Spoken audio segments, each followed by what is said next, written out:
government that is led by people who are known to have opposed any changes in this country is not up to any good in terms of respecting the rights of the citizens. The other clear sign, I want to summarize because there isn't really much time, is also the undermining of some of the gains in terms of socio-economic safety nets that have been implemented over the years by our previous leaders who have made it possible for many of our people, especially people from poor families, to be able to access education and be able to have a dream of social mobility. And I'm happy this funding model is one of the key issues to be discussed this afternoon, where this government, very myopic, very nihilistic, short-sighted government that doesn't see the value of preparing our young people to be able to play their role in this country by removing the benefits that have been there from the time of Kenyatta up to now. The only guarantee for poor people to be able to get jobs, to access opportunities, was that route of education. Now it is all being dismantled.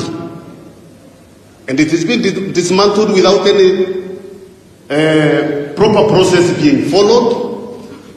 All we are being given are excuses and useless explanations.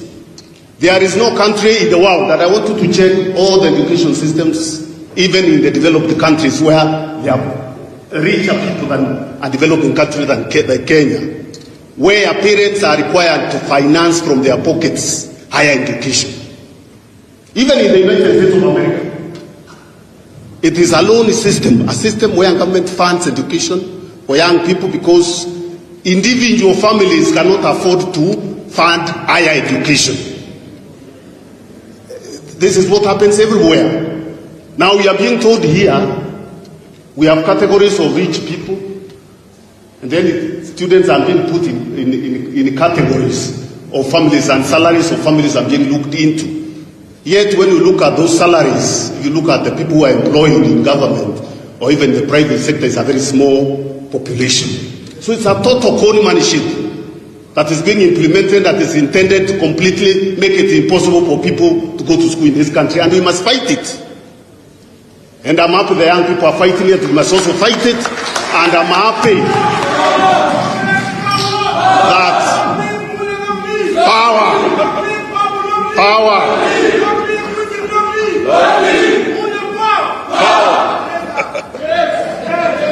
And I want to finish by saying that don't be cheated by public relations exercises or meetings where you are called for meetings in town halls to discuss something that has already been passed, that has already been implemented, that is already being implemented. They are just windows dressing exercises intended to delay you in demanding that the old system that was guaranteeing everybody social mobility continues. And therefore we are totally, as Azimio, totally opposed to this system that is intended, like many other policies that are being implemented by this government, intended to exclude vulnerable people, exclude poorer families from accessing education. And they did all the policies this government has been implementing that is making sure that the money is left with them kuendelea kupora vile wanapora. Na tunajua ile wanataka kuendelea ni hiyo uporaji. Kwa hivyo sisi tumesema tunasimama na nyinyi, tutaendelea pamoja kuhakikisha hiyo policy mpya ya masomo haifui ndafu. Asanteni sana. Asante. Wapi makofi kwa Bwana Munya? Sisi kule Western tukisema tunasema tawe. Sema tawe. Ufisadi? Ufisadi? Ukabila? Karibu ndugu yetu Jeremiah Kioni. Karibu. Huyu ndio enzi wetu wa Jubilee. Na mkimwona hapa, mumemwona Mheshimiwa Uhuru Kenyatta. Karibu.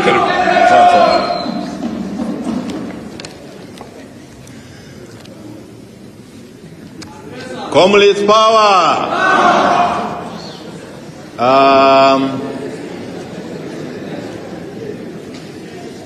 When we gave ourselves the 2010 Constitution, or build up to it, there were more than three, but 4 important issues that really formed what gave us that push.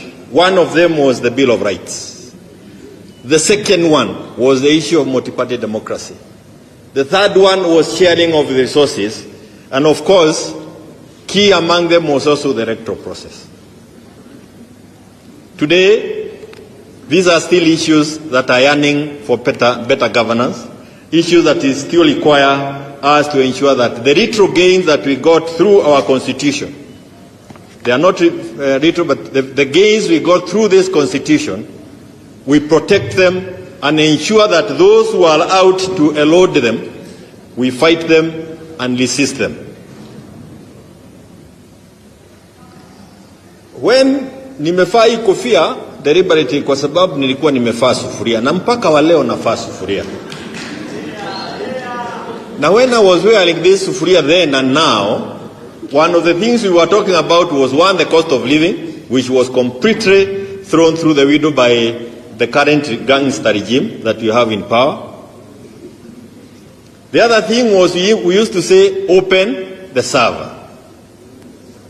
And we were saying open the server, not because of anything else, but to some of us, if we were going to address the shortcomings of our electoral process, the shortcomings that give us problems every cycle, every time we go for voting, we need to know exactly what happens when results are posted.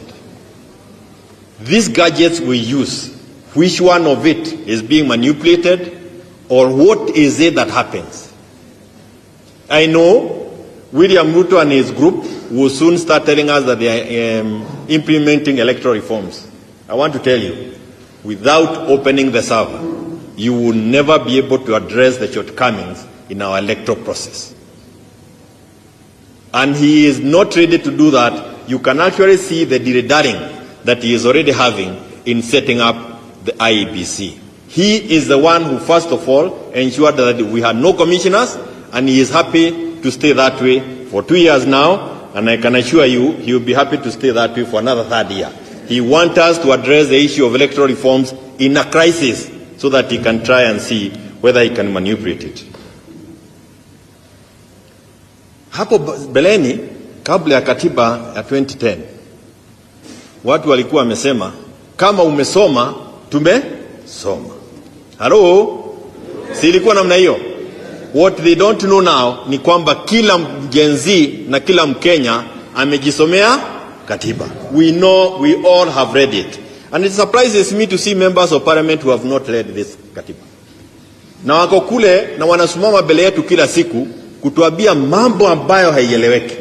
Let me give you 1 or 2 examples. The other day, wale ambao wako katika Jubilee wakiongozwa na Sabina Chege, they said that they want Jubilee Party to be a standalone parliamentary party. Hawakusoma katiba, wajua ya kwamba the constitution talks of a minority and majority. So when you become a standalone parliamentary party, what does that mean? You are in a situation that is not provided for in this constitution, and I want to tell them that now, and Babu, you can go and educate them. When it comes to allocating slots like the ones of IEBC, a standalone parliamentary party has no law. It is the minority and the majority. And many other positions, because we don't have time, many other of such slots that will come, they have cut themselves out and the areas they represent.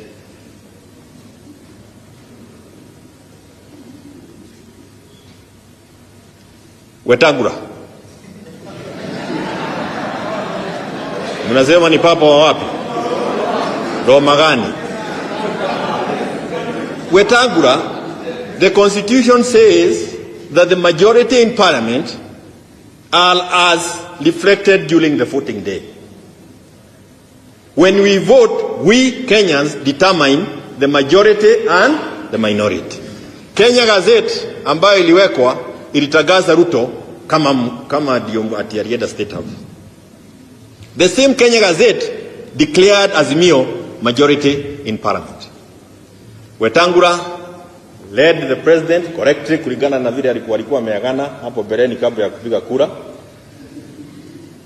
But when it came to the issue of minority and majority, akasoma minority UDA became the majority on the floor. Up to today, the Kenya Gazette still reads the majority on the floor is Azimio. Forget about the shenanigans, including the broad-based things. If you want to go to, and I know there are people already in court, even the budgets that have been done are unconstitutional because they have been made by the wrong group. The majority side of parliament is the one that's supposed to have done the budget, not the minority. I'll give you another example of another character you must deal with. By the way, Weta is a disaster. Wetangula na yeye na wakili mmoja ambaye anaheshimika Kenya hii. But he is, I know because I've dealt with him when I was dealing with maneno ya Jubilee, but he is really one of the fellows undermining this constitution and one of the people we must keep away from any amendment that you may have in your thinking. Juzi nimeenda Murang'a.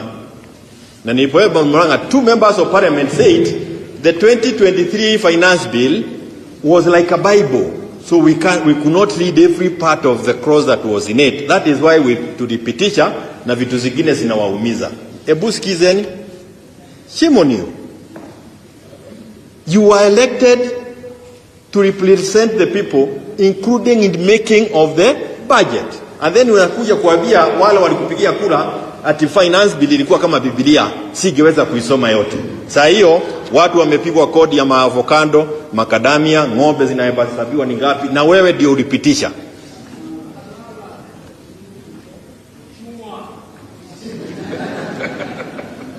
And then they have no regard for public participation. You know what has happened in in that area. Jamani,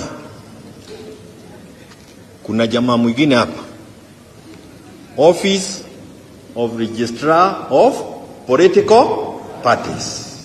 If you don't pay attention to how she is undermining our constitution, even those of you seated here who would want to become leaders tomorrow, your goose is cooked. She is being used day and night, and she has already been used to ensure that what we fought for in terms of multi-party democracy has already, we are actually losing the gains. But if we stand up like we are doing, we will be able to stop it. I want to tell you that when Kibaki said free primary education, hakukuwa hata hakuwa ameangalia budget. Hakuwa ameangalia budget. Mguu yake moja ilikuwa juu kwa hewa, mkono ilikuwa juu kwa hewa, because he had come from an accident. The person who was in charge of us there was then our vice president then, Mheshimiwa Stephen Kalonzo Musyoka. Why? Because he realized a population that is not educated will be very easy to be manipulated. We had been manipulated for 24 years by Moi. Ruto thinks that he can organize the education system so that he can create another population he can manipulate. Sahau. Sahau. Hapa hakuna hapo, like Mheshimiwa Kalonzo says, #wajiga walikwisha Kenya. That funding model ambayo wameileta ni ubeberu anaturudi. He does not want educated population. He fears you having led the constitution for yourselves. So we want to produce another generation of people wenye hawajasoma ili wachezee vile waliwachezea. If it wasn't for Gen Z, what you did from the 25th of June to date, we will not be seated here today. Tulikuwa tumepelekwa hapa kama baiskeli ya kuibiwa. Kuru, every time. And he has not stopped. I want to tell you my fear of yesterday. On top of what President Kaguta said, I have a feeling that hiyo kitu ya jana Ruto was launching himself for Nyanza. See, Baba. He was launching himself to go to Nyanza for purposes of winning elections 2027. Raila Amolo Odinga, be very careful with one William Samoe Ruto. I have a feeling he is playing you. I have a feeling he is playing you. Immediately kutoka State House, ako Nyanza. Sahi. So that function of yesterday was for him to launch himself into Nyanza. Pure and simple. And when he goes to Nyanza, he goes to launch projects that are already launched. Naye mwenyewe alikuwa amesahau. Wapi Baraza? Asimame kwa this. Don't leave.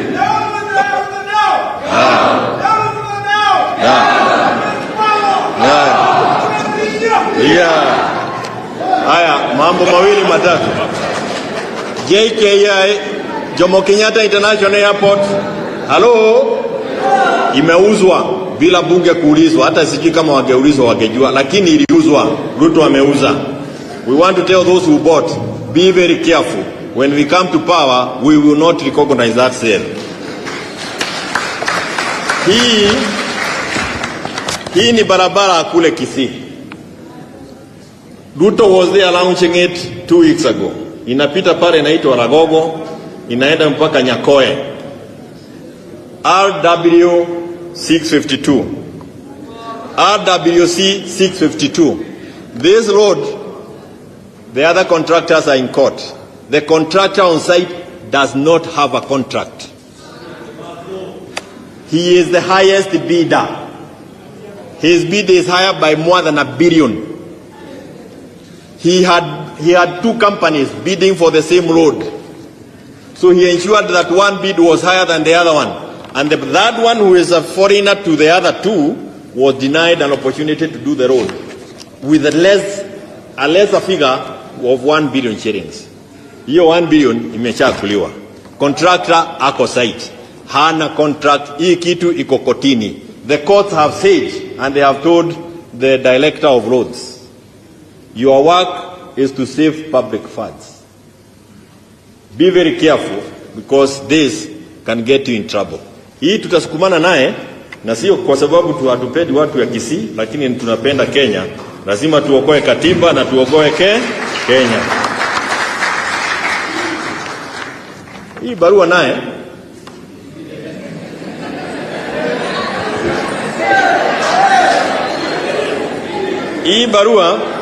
this letter was written on the 14th of November 2023, last year. 14th November 2023. And the telephone number of the person who wrote is also here. It is in regard to a lady called Wairimu Mwangi. And her ID number is here 7185-2134. Hold it. Now, it is difficult to salimia this one. I'll tell you why. Wairimu died last year.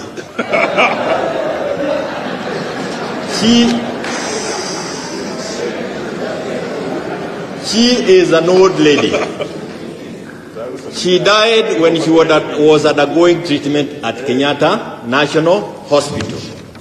She left a bill of 1.406 thousand.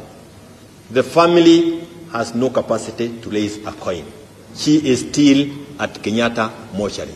1 year later, the family has not buried Wairimu. Na tuko na watu wanasema wako kwa serikali Kenya hii. They have tried all they can, but they cannot reach anybody. Ninataka kuuliza kwa sababu sasa wanaweza kibidi na tunataka wamsaidie. And I want to say this. Sisemi hivyo ndio mtu yote hapa atoe pesa alipe. That kind of populism is what has given us problem in this country. The government has resources to pay or to waive this 1.4 million shillings and allow the family of Wairimu to bury their shosho. If we do not allow, we are not careful to check on the gains we have in this constitution, we have very many Wairimus in mortuary. Those who cannot be able to reach anybody are very many. a system that has collapsed, like the one we have with William Samoei Ruto. He is even relaunching himself. Every day he is relaunching himself. Kila saa. It's a very dangerous thing that we have. If we do not fight for the multi-party democracy that we thought we got it when we had the constitution, pia tuko na shida. I'm saying all these things kwa sababu pengine Wamaru walikuwa wamesahau. Mimi nilikuwa kati ya mmoja wala walikuwa naivasha kwa hii mambo ya katiba. Allow me to call this gentleman to stand up. Sumama tu. 1997. This gentleman led demonstration in Kenyatta University. He was expelled from the university. It is our leader, opposition leader, Stephen Kalonzo Musyoka, when he became the Vice President of the Republic of Kenya, who put him back to the university. The reason why he was being expelled, long live. The reason why he was expelled, as I finish, was because he led the demonstration. Because my own nephew had been killed by the Moi regime during the tribal clashes. Up to today, no justice. Same thing with the young people who were killed during the Gen Z protest and the people who were killed during the Azimio. Up to today, broad-based government, I never wore the safuria mtu apatiwe cheo kwa serikali. That is nonsense. And you must be ashamed of yourself if you are holding an office on account of a dead young man somewhere who is not buried to death.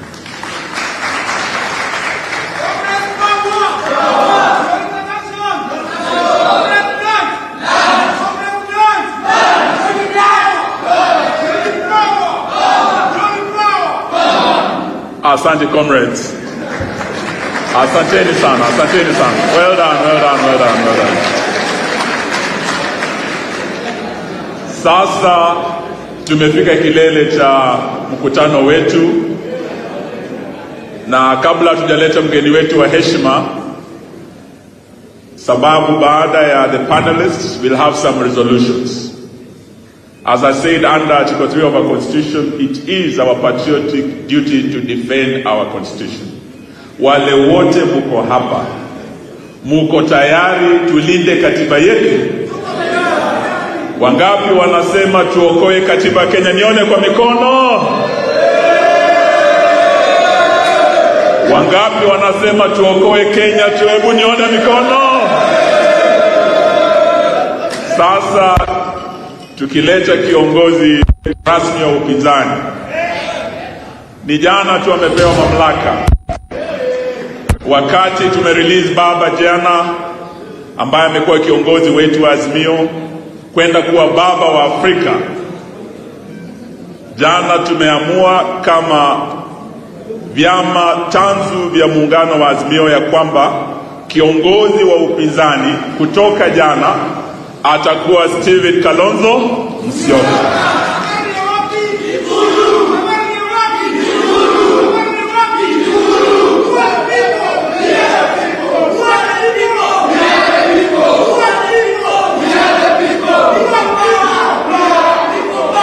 Na la pili, sababu ni mara yetu ya kwanza kukaa na Gen Z, sisi jana tumeamua pia ya kwamba hatutajiunga na serikali ya Zakayo ambayo bado inaongeza ushuru Kenya.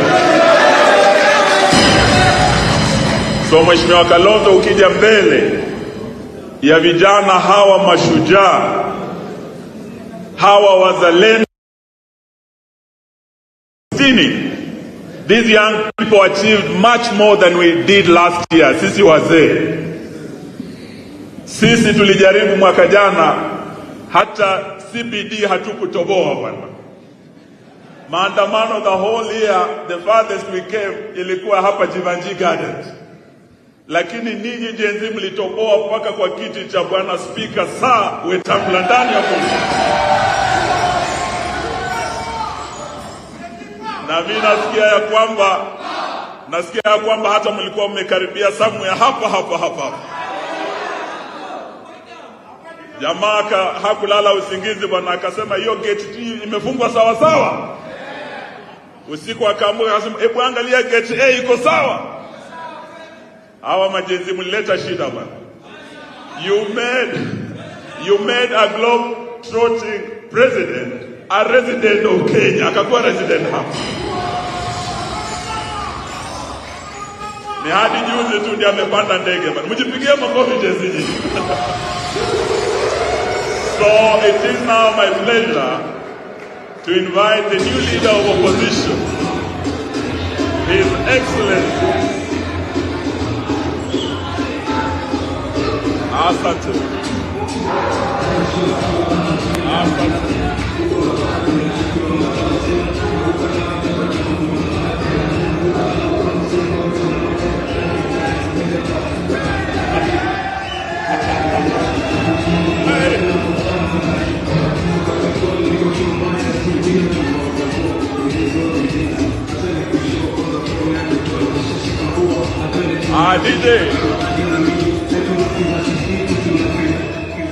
DJ, tumeshukuru sana.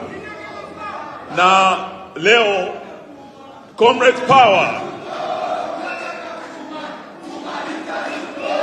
Asante. Asante comrade. Asante comrade. Asante Comrade Power. Comrade Power. Sasa ni siku ya kwanza ya kiongozi wetu rasmi wa upinzani to address you. Mko tayari wasalimu? Vile, the only thing I want to tell you, Your Excellency, vile nimeona hapa kwa hawa majenzi, ukiunda ile serikali yako shadow cabinet, usifanye vile Zakayo alifanya. Tungependa tuone majenzi kwa hiyo cabinet yako. Tungependa tuone huyu Babu Owino anatosha kuwa waziri wa elimu asipokuwa gavana. So nataka nimpe sasa nafasi aseme nasi, and he officially opens this function. The panelists, please, as soon as he finishes, take your seats. We've taken too much time, so that we can proceed on. Asanteni, please be seated. Thank you. Asanteni.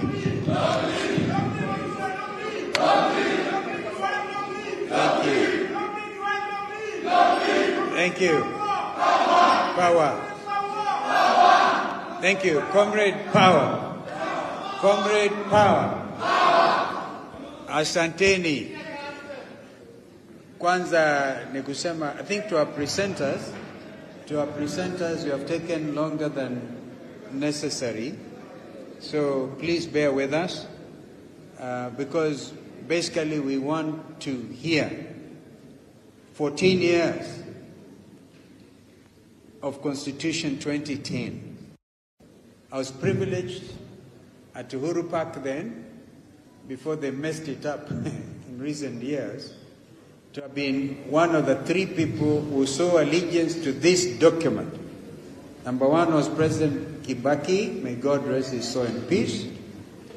Number two was Prime Minister Raila Odinga, and I was the third to swear.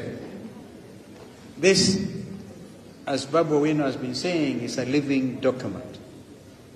And today we're on a serious mission. Really very serious, sacrosanct mission. As a people, Okoa Katiba, Okoa Kenya.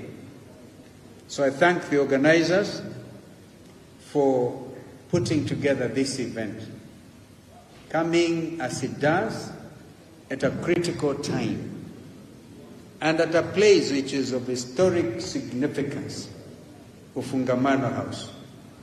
It is here at Ufungamano where the journey towards establishment of Constitution 2010 was begun. And therefore we will guard this Constitution. On our part, we will guard this Constitution with our lives, and that is what our young people have demonstrated. Article 1 of this document says all sovereign power belongs to the people of Kenya. Article 2 of the Constitution says, among other things, that this is the supreme law of the land. Any other law which is inconsistent with this Constitution is void to the extent of such inconsistency. And so that those who want to act in violation of this document may know that Kenya is not an island. Under Article 3, I believe, we said that all the international instruments, international treaties to which Kenya is a signatory form part of what one would call the law of the land. And therefore, that includes, among others, all the rights treaties, including the International Criminal Court. We are signatory to the ICC. This is why lately we have made it clear, following the Gen Z demonstrations. They were not, some have called them protests. They are not. The young people of Kenya were exercising their lawful constitutional right under Article 37 of our Constitution to picket, to petition those in authority and others. And I want to thank the international media, including the Kenyan media. The media in this country are not spared police brutality, as happened to the lady in Nakuru, working, I think, for MediaMax, who was shot and injured. And that did not even spare international media personnel. Larry Madowo of CNN. And they didn't know what they were doing, because Larry Madowo was interviewing the Gen Zs in the streets, armed only, as we have said before, with their national flag, the pride of the nation, a bottle of water, and their telephones. And I gather, even as we speak, they have even switched off Wi-Fi. Are you able to access internet? Can you imagine the type of administration we are dealing with? Imagine that this important event is even derailed. But I can tell you one thing, Mr. Ruto, you can never derail the aspirations of the Kenyan people. It is not possible. It is too late. Therefore, going forward, we will not even take this. Fortunately, the media are here. You need to tell the country, what are they afraid of? Therefore, the supreme law of the land is what has made us to gather here. Today, the second day after the 14 years of a very progressive document. Article 43 is very important as well. Article 27 on the right against discrimination. So if you discriminate our education system and you discriminate against Kenyan parents and students, imagine what psychological impact is occasioned by you being asked, as you fill in that portal, eleza the mental status of your parents. Is your mother or your father depressed? Does he suffer mental illness? I saw some of those forms. What are you doing? Degrading the Kenyan personality. Well, we tell you one thing. That whole thing, band 1, band 2, band 4, is unconstitutional. It is unconstitutional. And I think our courts will declare that unconstitutional. I don't need to say I once was Minister for Education, that under President Kibaki we did what we did, declared a free primary education, made it even compulsory. It is that system of education which has produced the Gen Zs. By the way, this constitution could be in the streets, Senator Abua tells me. could also be in the streets. 14 years could also be in the streets with the Gen Zs. Therefore, we must defend the right to freedom. We have only this country that we call our motherland, and we know that men and women in this country have died in defense of freedom. And this country is now become the example in the world. The Gen Zs in Kenya are now celebrated worldwide. University students in Bangladesh took the cue and they overthrew a dictatorship. Our Prime Minister Ashin, I think that was her name, had to flee by helicopter to India because she interfered with university education, because she brought discrimination in education. So we are not through with you, Kenya Kwanza. The Kenyan people are not through with you. And by the way, let's be very clear. There's no way you can act in contradiction of this law and get away with it. One thing is very clear, and I was having lunch before I came here with some international diplomats, and they're all full of praise for the Kenyan Gen Zs. Larry Madowo, every 1 hour on CNN, the whole world is being treated to what happened in the streets of Kenya. And one mama is being asked, are you in support of this demonstration? She said, yes, they are helping us. They are our children. Parliament, in our view, stands impeached by the Kenyan people. The moment you allowed a sniper to go on top of the National Assembly and kill those young people we found in the morgue, as if they're international terrorists, and all they were trying to do was to come and petition their members of parliament, and then they went in.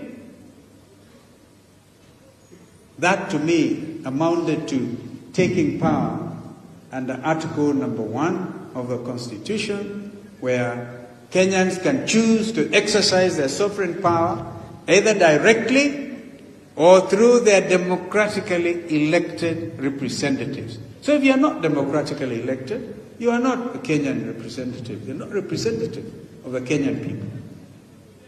So we must stand strong. And I want to give my pledge that the opposition, working together with the Gen Zs, the millennials, their parents, will work as a team to make sure that there will be no derogation of our basic rights under this Constitution. And nobody will be allowed to get away with it. It's not possible. This is a new country. It's a new country. The Gen Zs are able, I think with assistance sometimes of artificial intelligence, to even go into your bank accounts and find out how much you have stolen. They are able to fight corruption in real time. And so let us keep at it. Without let or hindrance, this will be the order. This is the new Kenya. You may think you have demoralized them. You may think you have killed them and you have scared them.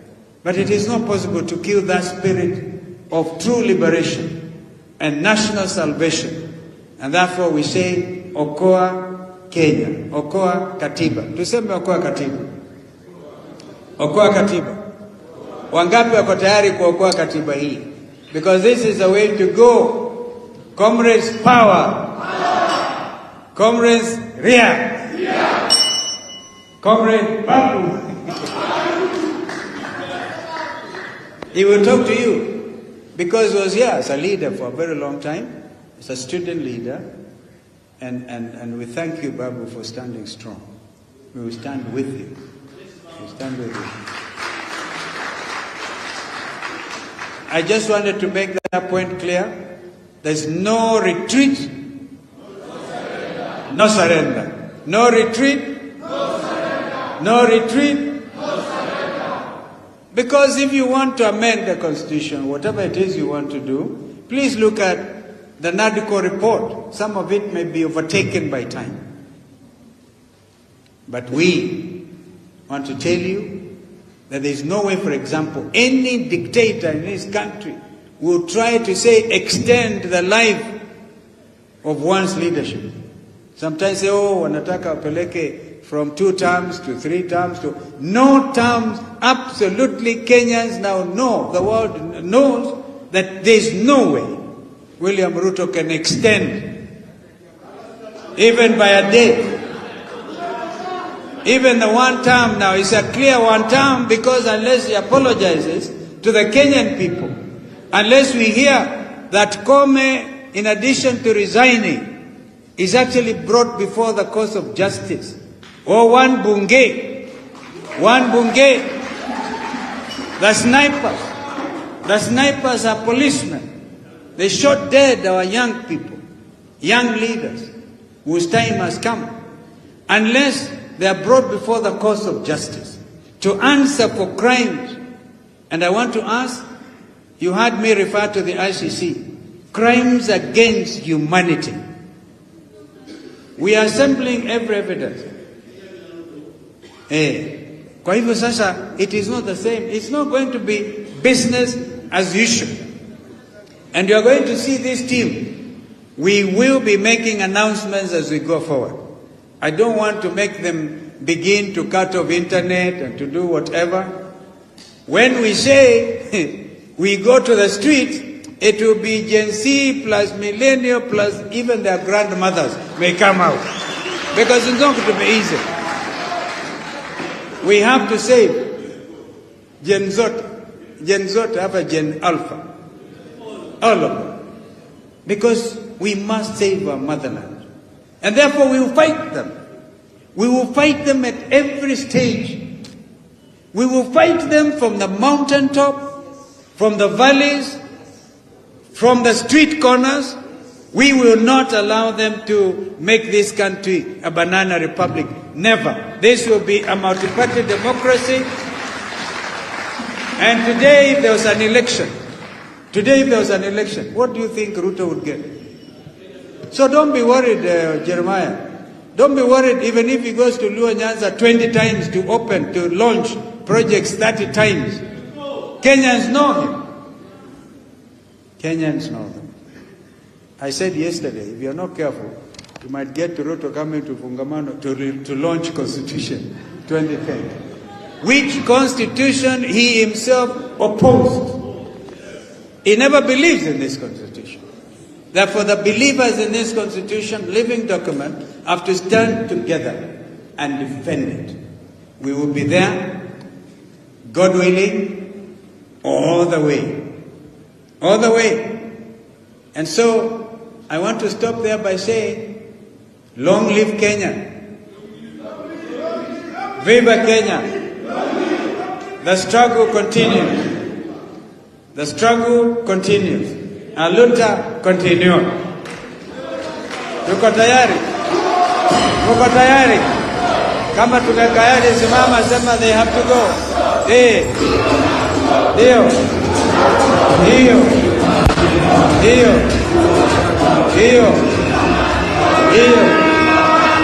Asante. God bless. God bless Kenya. Thank you. I would declare, I think, yeah. When you shadow cabinet, it will be Genzote. Thank you. When I said that we'll be making announcements, the first major announcement we are going to make from Ufungamano is we are going to form a shadow cabinet. Genzote. And Gen Z is a Genzote. Mutashirikishwa. We must, when I said we'll fight these people from every corner, from every ministry, every principal secretary, whatever, right? They will be held accountable. And we work with the Gen Zs and all the generations. So this is it. declare the nini officially. Therefore, I am happy to declare the kongamano hii ya maana sana officially open.